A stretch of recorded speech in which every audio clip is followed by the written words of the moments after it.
Hello guys! Today we're heading to Top Golf to buy. Ano, tara? So pagbaba nyo sa Alfardan Metro Station, konting lakad lang, may nag-aantay na sa inyo dong buggy going to Top Golf. There are many things you can do inside, not just playing golf. The place offer a lot of more activities to enjoy beyond golfing. So pagpasok namin sa loob, mapapahanga ka na lang sa inyong makikita. So nagpunta kami dito ng Sunday para mas less yung tao at mas ma-enjoy namin nang hindi siya crowded. So after namin dito, bumaba kami sa ground para puntahan namin ang The Bunker. Akala ko golf lang ang pwedeng gawin dito, pero hindi pala.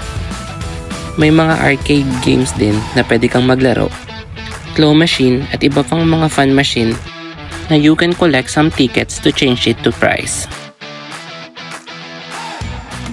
Next up, let's go to garden.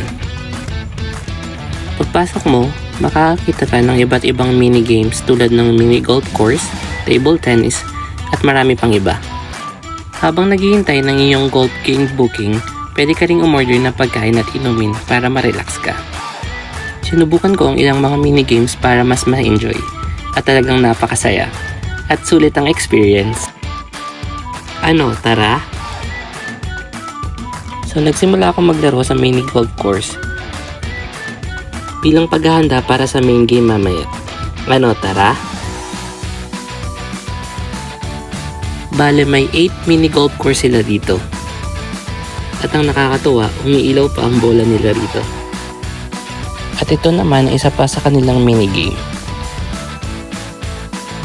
Matapos ang paghihintay at sa wakas, makakapaglaro na rin kami.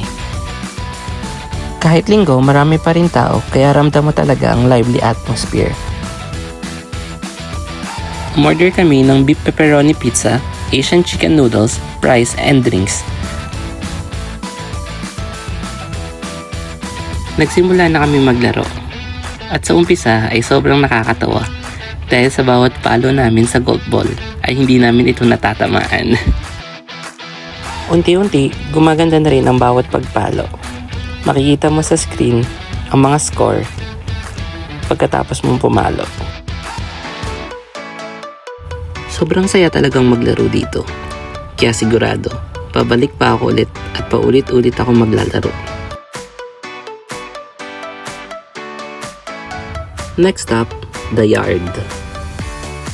Pagkatapos maglaro, pwede rin kayong mag-relax, umorder ng inumin at manood sa kanilang malaking screen.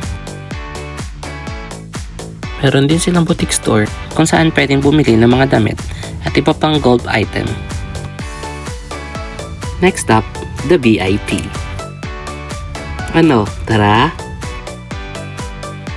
Nakakatawa sa VIP area dahil malinaw mong makikita kung saan pupunta ang bola sa bawat pagpalo mo.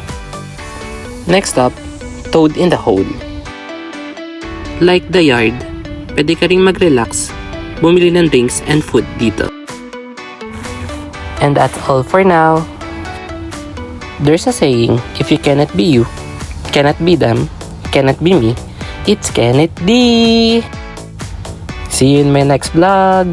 Bye!